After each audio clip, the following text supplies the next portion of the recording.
All right, we are back with Here Come the Rebels from Roads to Gettysburg 2.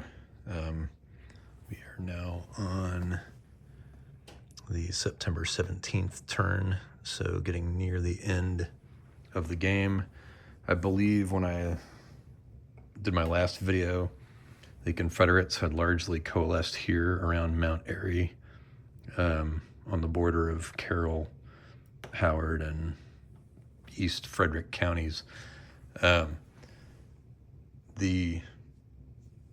Union at the time was kind of slowly plodding upwards towards Mount Airy, kind of converging on that space. Of the first 11 turns, 6 of those turns were Union command paralysis, which meant that all the Union infantry units had a -2 movement modifier.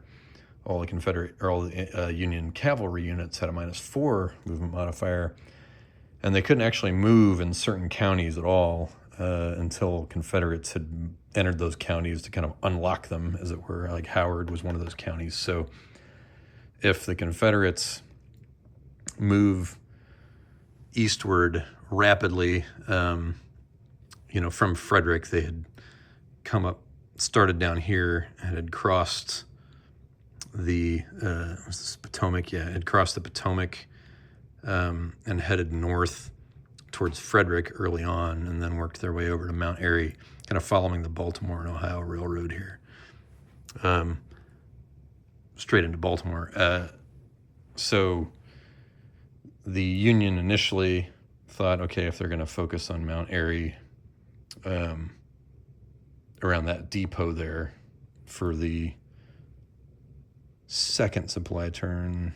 I think the first supply turn they were in Frederick, where there was also a depot. I don't remember. Or they may have, I think it was this supply turn. No, this supply turn, I think they focused on getting to Mount Airy. This supply turn, so after things were set up at Mount Airy there for the Confederates, like Jackson's Corps had taken Harper's Ferry and was moving in, moving rapidly to reunite with Longstreet's Corps near Mount Airy. Instead of sitting and waiting until Jackson got there, I think Jackson was almost there, but instead I had Lee. I thought, well, there's a depot here at Ellicott Mills, and I could actually make a push for Baltimore with the Confederates, which you can see my plexi. I didn't even cover the rest of the map here. I have these table-sized pieces of plexi, and I thought I cover all the map where I think there's actually going to be action. The Confederates are never going to be in Baltimore. Of course, that's obviously not what happened. Then I decided with Lee, I was like, well, I could stay here and just wait for the Union Army to plod its way to me, and it was not going to be anytime soon. Or I could use the superior movement of the Confederate Army and just make a dash for the depot at Ellicott Mills and coalesce Longstreet's Corps around that. The Union Army would take forever to have to readjust and then reconvene their corps, because they were still kind of all spread out. And, a single Union Corps could be destroyed by the Confederates. So the Union has to have a massed force. They can't just try and wing it with one-off running corps attack battles. The Confederates will just get slaughtered. So the Longstreet's Corps with Lee coalesces around Ellicott Mills for that second supply turn after the Mount Airy turn, so that they're in supply. Jackson is playing catch-up, so his corps was not able to be in supply. They ended up having to forage on the following turns to all get back into supply eventually. However, once I got here with Lee, I thought, well, there's only, there's some minor Union Baltimore units around Baltimore. I think the largest one was a manpower size 3 or maybe a 5. So I was like, just push Longstreet right into Baltimore, because where this red cube is the county seat for Baltimore County. If I can control that with the Confederates, I would get 20 victory points per turn that I control that. And to control it, you need to have a manpower value of, I think, at least 3 in there, and then you have to have 13 strength points elsewhere in the county, if not there. And then the county seat itself needs to be able to trace a road up path all the way back to Virginia, essentially, which is easy to do unless you're actually surrounded. You can work out a road that's going to make its way back to there. So I was able to hold that for 2 turns before the Union finally was able to swing over this way and get their stuff together to make it to make an actual like push on the Confederates. Because I realized, well, this river here, and I can't remember the name of the river here near Baltimore. It is the Patapsco River, I think. And there's like the North Branch Patapsco and the South Branch Patapsco. But along the North Branch, so I ended up putting Jackson's divisions at the fords along here because at the time the Union was pushing this way with Hooker's division, with Sumner's division, and Mansfield's division, which is Franklin's division is under here. That's with McClellan, the Army commander. And then Mansfield's division is here, Force 3. I was pushing them all, they had gotten to basically to Mount Airy and then pushed them along the railroad path that the Confederates had just taken. And so I put Jackson's divisions at these various points, various crossings of this minor river. And thinking, well, he can hold them there. Lee, I had blocking the bridges here and a ford here, and sent Longstreet into Baltimore to take the county seat, which he did. But it kind of started to unravel when Hooker placed whoever he's with. It's not Hatch, right? No, it's Meade. Hooker's with Meade.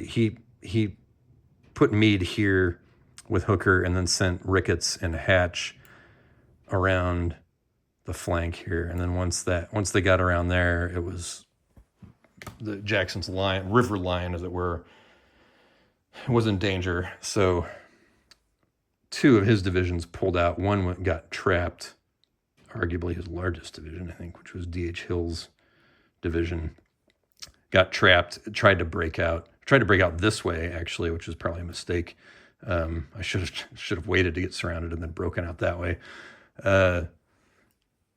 Or not waited to get surrounded, but either just left or I forget if I got around this side or if I got Franklin across, because there is a ford.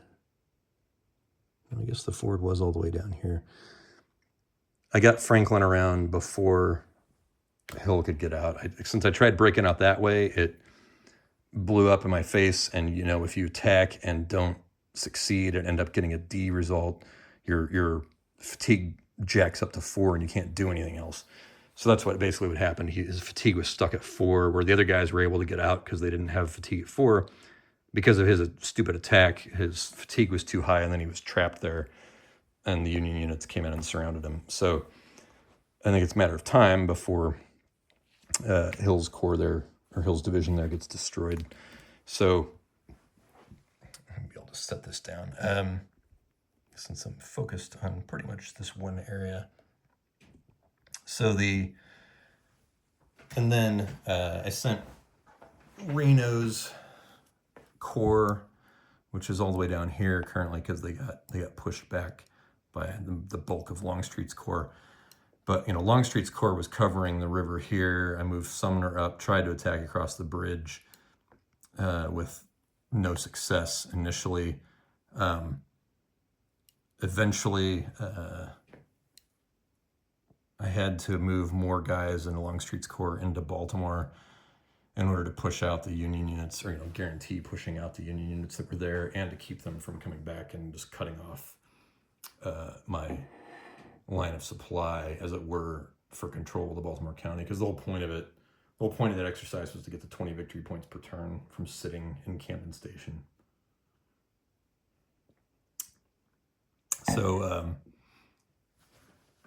So I had to kind of pull more guys off of my river line.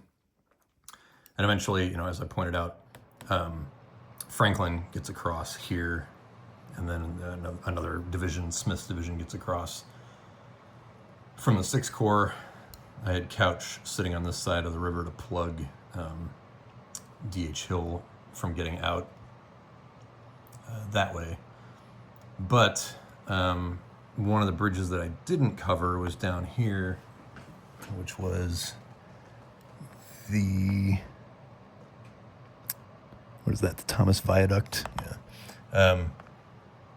I didn't cover that because there was a Union regiment here that was under a fortification at this relay house. And I thought, well, a fortified unit should be able to hold out, but they weren't very big. And so I moved the 9th Corps under Reno to cover these bridges over here, thinking that they would try and go that way, and they couldn't go this way because you had Sumner in the way, you had Franklin in the way. But with just this fortification here with a Union regiment, that was where I focused Longstreet's corps on getting out, and there were just too many guys there, too big a modifier for odds ratio. It was like a 6-to-1 or 7-to-1 or something. It was like a +4 or +5 just on odds alone, even with the fortification marker there, that they just blew through those guys and crossed the bridge. But they couldn't get much further beyond the bridge, so then I just threw all of Reno's corps together here to try and at least keep them, make it more expensive for them to leave, to put them in a ZOC. So, but I had another corps from the main corps from Longstreet, and I forget which one it was. Might have been Anderson. Was still up here. He had detached. I just detached put a Confederate substitute unit. Left 4 guys behind. You can see they've since been attacked and reduced. Left 4 guys behind to hold the county seat, and then moved another division from Longstreet down here, crossed this bridge, came over, and then hit Reno's corps from both sides because I had Lee here. I was able to do a grand assault, which succeeded. So that managed to push Reno's entire corps out of there. Now Reno's corps, the 9th Corps, is small. Their unit strength, and it's all these guys here, their unit strengths you can see are not high, even if they weren't disorganized. You're looking at single-digit size units as opposed to some of the larger Union divisions, which have 12. I think like Richardson here is a 12. Some have 13. Reno didn't have any large divisions, so it was a good target for the Confederates to hit as an isolated corps. Although I did not get as good, even though I had them flanked with a +2. It wasn't the full +4 because they had the south, one of the hexes was not covered. So I only got the +2 flank bonus. But even with all the bonuses that they had, tactically and so forth, while I got a disorganized retreat result for Reno's corps, I also got a disorganized result for Longstreet's corps. So all the Confederate units were also all disorganized and were jacked up to 4 fatigue and then stuck after that. So if you attack early in a turn and your guys end up stuck at 4 fatigue, they're locked in place for the rest of the turn. And so the Union kind of runs circles around them because the Union has so many more units on this map. I start passing pretty early on with the Confederates, especially when their fatigues are all jacked up early in the turn. And with the Union, you've got a lot more corps that you're dealing with, and then you've got guys that are continually activating from the uncommitted units down here, then that you're feeding up from Washington. So I've got Porter's corps coming up, and these are not insignificant units. It's a 13 strength division coming up. Humphreys, a 14 strength division, so like 5th Corps. And then Sykes up here, also part of the 5th Corps. He was available earlier on, not as big. He's only an 8. And then French was another one that released a little bit later for the 2nd Corps, part of Sumner's 2nd Corps. So, the Union commitment, this is the sort of order in which these guys are, as the Union commitment token advances down here, as you get that on the random events table, starts unlocking all these guys. And so you can see here, like, the 3rd Corps is still completely locked, as is the 11th Corps. So, so even without those corps, like, the Union still has a lot more units that they can move around. And then there's all these individual cavalry regiments, and then various Baltimore, like, regiments guarding Baltimore and stuff, that all got activated by the Confederates moving that close. So it's I got 40 points, I think, out of, was it 2 turns or 3? I think it was 2 turns. So I got 40 points for occupying Baltimore on a turn-by-turn basis. This turn, you can see there is now Union units blocking all the roads out of Baltimore, Union Zocs blocking all the roads out of Baltimore. So the Confederates in this past turn did not get the points for controlling the county seat, even though they got guys sitting there. The bulk of Lee's army is here, and they can try and kind of make a breakout attempt. They could run this way. I mean, again, now, it takes a while for the Union to react, but you do have Porter's Corps coming up here, which is, 27 points of guys headed towards not that many for the Confederates. So, I think do they just try and escape now back towards Virginia? Because you don't want to, the problem is they're going to potentially lose even more guys from D.H. Hill here. There's potentially 10 manpower point losses for the Confederates there. There's another 12 locked up here in the rest of Jackson's Corps that could be destroyed. These guys are surrounded on a minor river. It's going to be hard for them, if they end up getting assaulted or grand assaulted and have to do a retreat or a route, they're routing out either through enemy units or through Zocs. And that's, it's more manpower losses. So, and every manpower point loss for the Confederates is -2 off their victory point totals. I totaled up what they had now. They're currently sitting at 73 already gained victory points just from stuff that's happened on the map. Maryland County Control, fall of Harper's Ferry, the destroyed aqueduct there, like instant awarded VPs. When I added in what their end game VPs, if the game ended now, they were at something like 154 minus 30 points of manpower losses, so 124, which would be like a marginal victory if the game ended right now for the Confederates. So I don't know if I'm going to be able to get them beyond a marginal victory at this point. It did occur to me that if I just maybe bottled up in Baltimore, and by the time the turns, and see if I could hold it until the turns ran out, I'd get 200 victory points if they were sitting in Baltimore and like if they controlled Baltimore County, meaning somebody'd have to be sitting here and they'd have to be able to draw a road all the way back to Virginia. And again, I think the Union would have enough units to just put a cordon around the city and cut off all the roads, in which case the Confederates wouldn't get that 200 points at the end of the game because they wouldn't technically control Baltimore County. So I don't think that like holding up in Baltimore and just trying to hold out for the 200 points at the end of the game would have been a viable option for the Confederates.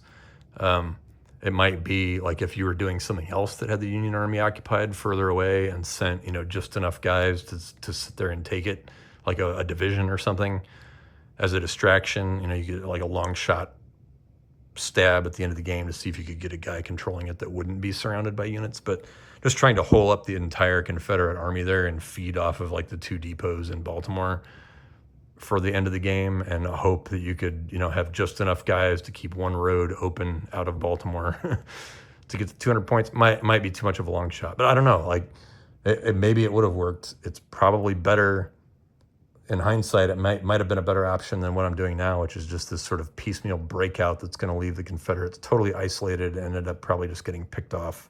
Because, we're coming up on the last supply turn where they're not going to be in supply because they're not near a depot. The only way the Confederates can be in supply in this game outside of Virginia is to be on or adjacent to a depot and a Union depot that they can feed off of. There's one here, so I could try and push Lee's forces to there to control that space for the next turn and then try and get out.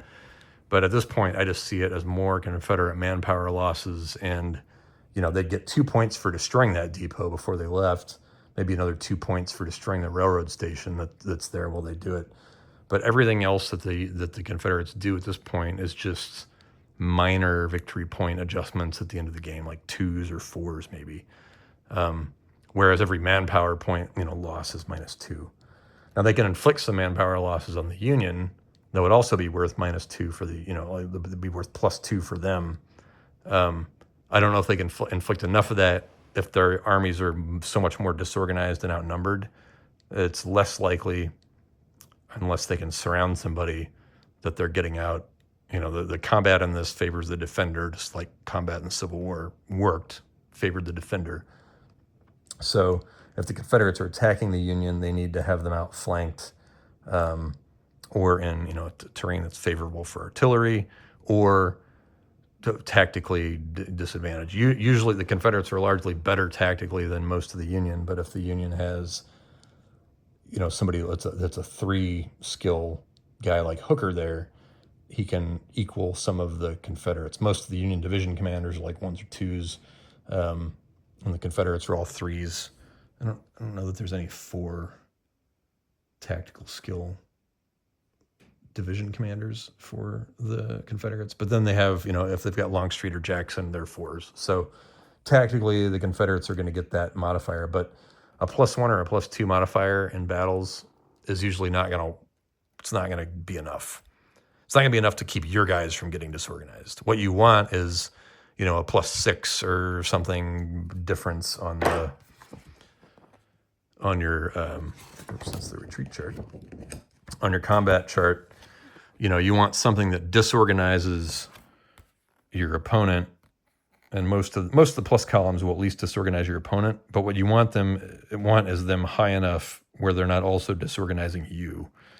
Like fatigue, even that's not great, because you want to be able to keep moving as the Confederates. And if you're adding 2 to your fatigue from a fatigue result, you're already at 1 just from having activated your guy. You're adding 2 more on top of it. Now you're at 3. You're going to be exhausted.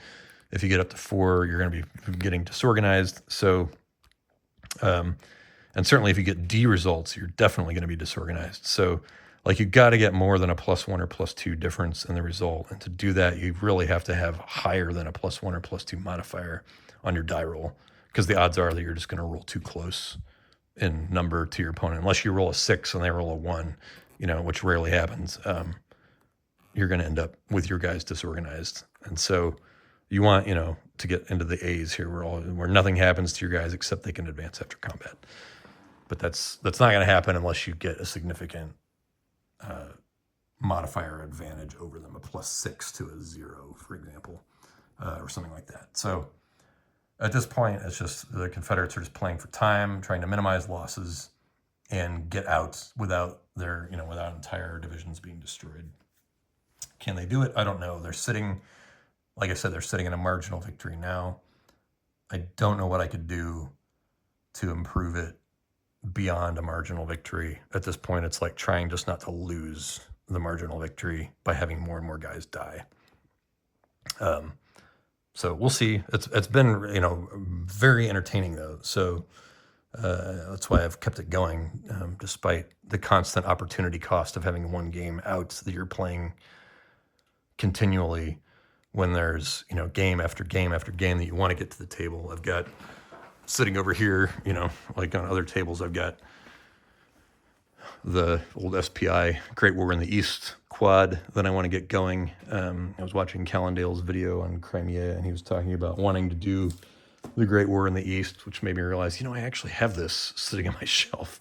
I should bust it out and try it. And then, then there's new releases that I've gotten. So this just arrived, which is basically, Here I Stand, but for the Victorian late 19th century era, which is just like catnip for me. So I want to get this out and up and running, since it may be like the Pax Britannica replacement I've always been waiting for, although it's a vastly different game than Pax Britannica. This is a CDG, again, more like Here I Stand, but in the Pax Britannica era. And so it needs to get to the table and needs to be tried. So, and this is just, sucking up space and time, but I'm enjoying it enough that I'm still working through it. And we'll probably finish it up. I think if Jackson's core gets basically annihilated, I may just call it at that point and not play out and it did end up getting extended. This can get extended multiple turns. It got extended one turn based on there's one of the random events that you can roll for the Union that ends up extending the game. So I think it got pushed out one more turn. So it's a little longer than it was.